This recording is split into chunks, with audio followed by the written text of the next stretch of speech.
These are your 4-3C notes, solving quadratic equations by factoring. So the other two notes were leading up to this moment of actually solving quadratics. Rather than graphing them to solve, we're going to use factoring to solve. So this is kind of the whole idea of this whole review of factoring the last couple days. So just as a little bit of a review, standard form of a quadratic is when you have the equation ax squared plus bx plus c is equal to 0. Factored form then just looks like quantities. You may or may not have the variable out in front. You may or may not have two quantities. So you might just have an a times an x minus p, or you might have just x minus p times x minus q, or you might have all three things where you have the a on the outside as well. P and q represent the x-intercepts of the graph of the equation. So if you look at the example down below, here's a graph of a quadratic, okay, and you can see that the x-intercepts are at +2 and +6. And so the factored form of this quadratic would be the quantity x minus 2, x minus 6 equal to 0, because you're stating where those are. And then the standard form, to get it into standard form, you just simply FOIL the factored form. And so it would be x squared minus 6x minus 2x plus 12 is equal to 0. And then we could combine those middle two terms. So x squared minus 8x plus 16 equals 0. So right now you're looking at the graph, you're looking at the factored form, and you're looking at the standard form of each. The other thing we have is that we know that the solutions that work that make the statement true are 2 and 6. Okay? So we're going to come up with the factored form and standard form of the following quadratic equations. So if you look at the first one, it says that I have solutions at -3 and I have a solution at +4. So actually, to get to that factored form, you might want to just take it a step back a little bit. And I could say that x is equal to -3, x is equal to 4. To get the quantity, we just simply add 3 over, and that makes it equal 0. And to get this quantity, that factor, we simply subtract 4 over. Now it's equal to 0. And then to get the factored quadratic, you take those two quantities, x plus 3 times x minus 4, and set it equal to 0. Basically what you're saying is that if this quantity equals 0 and this quantity equals 0, when you multiply those two quantities together, it's still going to equal 0. Okay? So then the standard form for that would just be simply to multiply that through. So x squared minus 4x plus 3x minus 12 is equal to 0. Combine the middle two terms, x squared minus 1x minus 12 is equal to 0. So I've got my factored form, I've got my standard form of that graph based on the solutions. So I recognize the solutions in the graph, and I work through them to get the factors, and then I work through the factors to get the standard form. In number 2, they didn't give me a picture, but I can still do it the same way. They give me the solutions. I have two solutions. X is equal to 2/3, and the solution x is equal to -1. So the very first thing I want to do is I want to get that quantity equal to 0. So to get this to equal to 0, I'm going to take the time to get rid of the fraction. So I'm going to multiply both sides by 3. That gives me 3x is equal to 2. And then I'm going to subtract 2 from both sides. So 3x minus 2 is my quantity that equals 0. That is the factor that would give me that solution. And then on the other side here, the other solution, I'm going to add 1 to both sides. X plus 1 is equal to 0. I've got my two factors set equal to 0. So my factored form is 3x minus 2 times x plus 1, and they equal 0. To get my standard form, I'm going to FOIL 3x squared plus 3x minus 2x minus 2 equals 0. I'm going to combine the two middle terms, and there's your standard form. All right, so that's the first half of the lesson, is just understanding the same equation in the three different forms, in the graphical form, in the factored form, and in standard form. The next part of this is, if I give you the equation, can you give me the solutions? Okay, so that's solving using factoring. Well, if we're going to solve using factoring, I have to introduce you the rule we use when we use factoring to solve. It's called the zero product property. I refer to it a lot as ZPP. Okay, and ZPP, there's two parts to it. And basically what this property says, a property is just a law in math. For any real numbers a and b, if you multiply a times b and it equals 0, then either a is equal to 0 or b is equal to 0. It's sort of a common sense rule. So let's talk about this. If I have 3 times 0, that's going to equal 0. If I have 5 times x is equal to 0, well, the only number that you can multiply 5 by to get 0 tells me that x has to equal 0. So using the zero product property, we can actually solve by factoring. So one of the numbers or both of the numbers have to be equal to 0. Take, for instance, if I had 2 times the quantity x plus 1 equals 0. I have a product.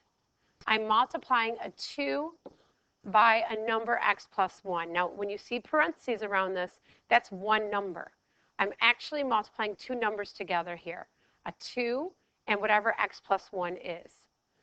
And so it equals 0. So if it's going to equal 0, one of these two numbers has to be equal to 0. So I could say 2 is equal to 0, but that's never true. 2 is equal to 2. Or x plus 1 must be the one that's equal to 0. Okay, there's two numbers. 2 can't be the one that's equal to 0 because 2 is 2. So that means that x plus 1 is equal to 0. And if x plus 1 is equal to 0, that means the value of x that makes this true is -1. So you solved by taking the factors and setting them equal to 0. X is equal to -1 makes this statement true. If I had two quantities, let's say x plus 2 and x minus 3, and they're equal to 0, I have a product that's equal to 0. So I can use the zero product property. You got to have a product, you have to have a multiplication problem, and it has to equal 0. So my two numbers that I'm multiplying together are the number x plus 2. I don't know what that value is, but whatever x is, I add 2 to it. And the other number is x minus 3. So because I'm multiplying two numbers and it equals 0, either x plus 2 is equal to 0 or x minus 3 is equal to 0. We have to look at both scenarios here. If x plus 2 is the number that's equal to 0, I solve for x, then x must equal -2. If x minus 3 is the quantity that's equal to 0, I add 3 to both sides, and x is equal to 3. I just solved this equation using ZPP. So I have two solutions here. X could equal -2 to make this statement true, and x could equal +3 to make that statement true. So we include both solutions. So this leads me into solving by factoring. To solve by factoring, equations must be equal to 0. Equations must be written as a product. Once you get them equal to 0 and written as a product, we can use ZPP, zero product property. So I need two things to solve by factoring. It has to equal 0, and it must be written as a product. Sometimes it's already set to 0. If it's not, we need to make it equal to 0. Sometimes it'll already be a product. Other times we got to force it to be a product, and that's where factoring comes into play. So let's go ahead and try a few of these. So right now, m squared minus 3m minus 28 is not a product. It's a bunch of differences. I'm subtracting numbers. I'm not multiplying numbers. It does equal 0, so I have this going for me, but I need to rewrite this number in factored form. So I need to factor this m squared minus 3m minus 28. Because there's a 1 out in front, I'm just going to simply use guess and check. And so to get an m squared, that's an m times an m. To get a negative 28 and also a negative 3, I know I have to have one positive and one negative. I'm thinking 7 and 4. My 7 is going to be negative and my 4 is going to be positive in order to make a negative 3 and a negative 28. So now I have a product of two numbers that equals 0. Now I can apply ZPP. If I'm multiplying two numbers and it equals 0, one of the two numbers has to be 0.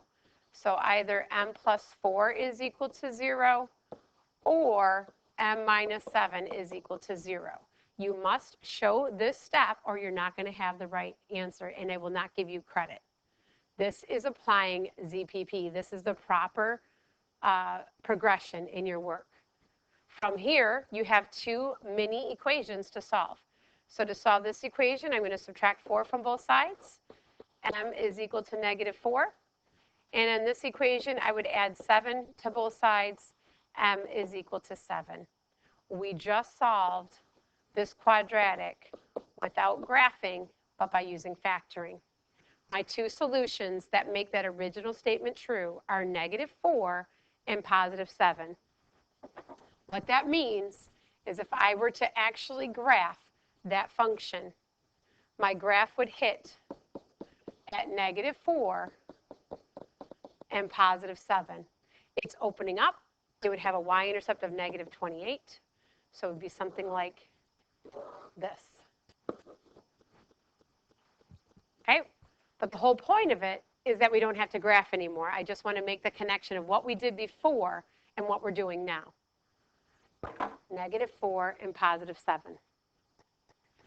Okay, in the second example, in order to use ZPP, I need to have two things occur. I need to have a 0. Well, I don't have it equal to 0, so I'm going to make it equal 0 by adding 9 to both sides. So that's the first thing you got to take care of.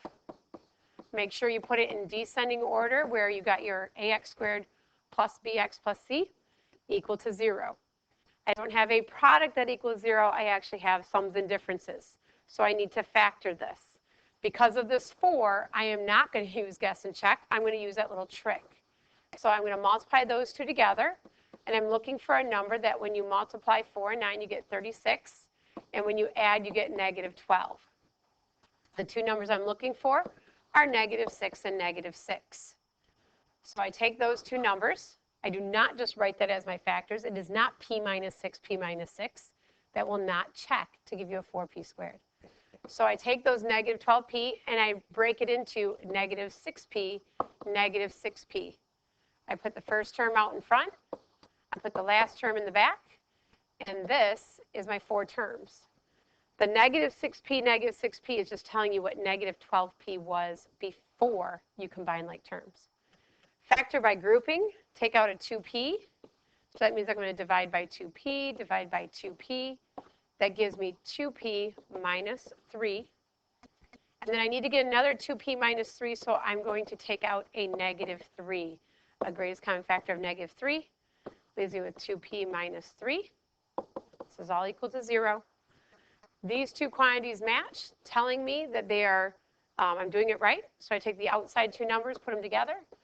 2p minus 3 times another 2p minus 3. Another way to say that would be 2p minus 3 squared. But now I have a product that is equal to 0. It's the same number twice, so I only have to show it one time. 2p minus 3 must be the quantity that's equal to 0. Add 3 to both sides. 2p is equal to 3. Divide by 2.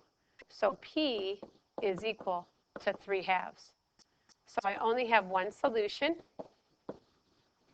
If I were to graph this to solve, that's just telling me that this is one of those parabolas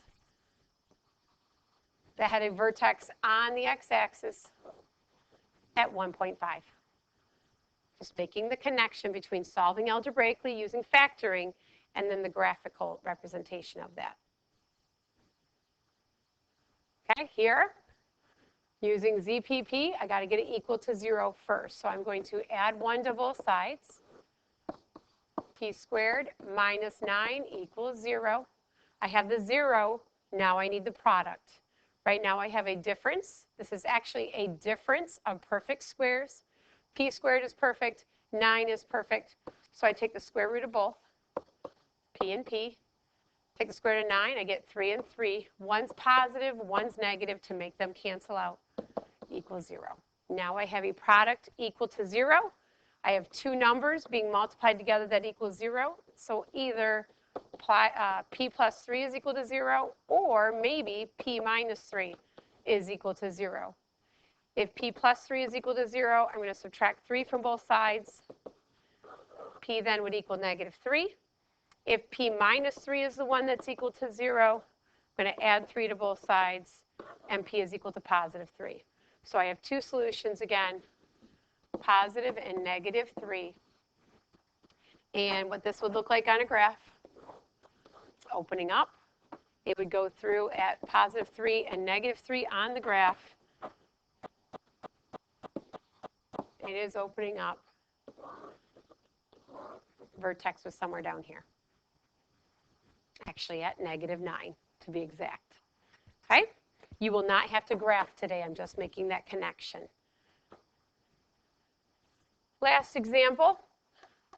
Okay? Don't forget about the simple type of factoring. Sometimes we stumble on these. The very first type of factoring that we always try is greatest common factor. I have it equal to 0. I just need to make it a product. Take out an x. X times the quantity, x minus 5 equals 0. I have a product that equals 0. The two numbers I'm multiplying together are x and x minus 5. So I say that x could equal 0, or x minus 5 could equal 0. That one solved for me. I'm done. So 0 is one of my solutions. Add 5. X equals 5 is my other solution.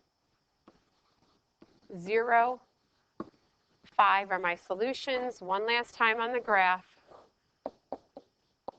This would be a parabola that goes through at 0, this through at 5, right here.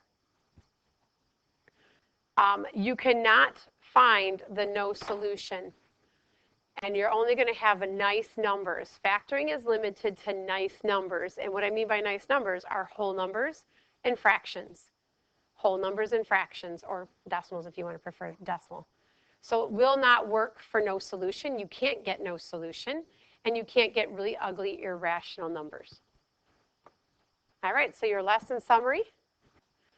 What are the two criterion you must have to use ZPP?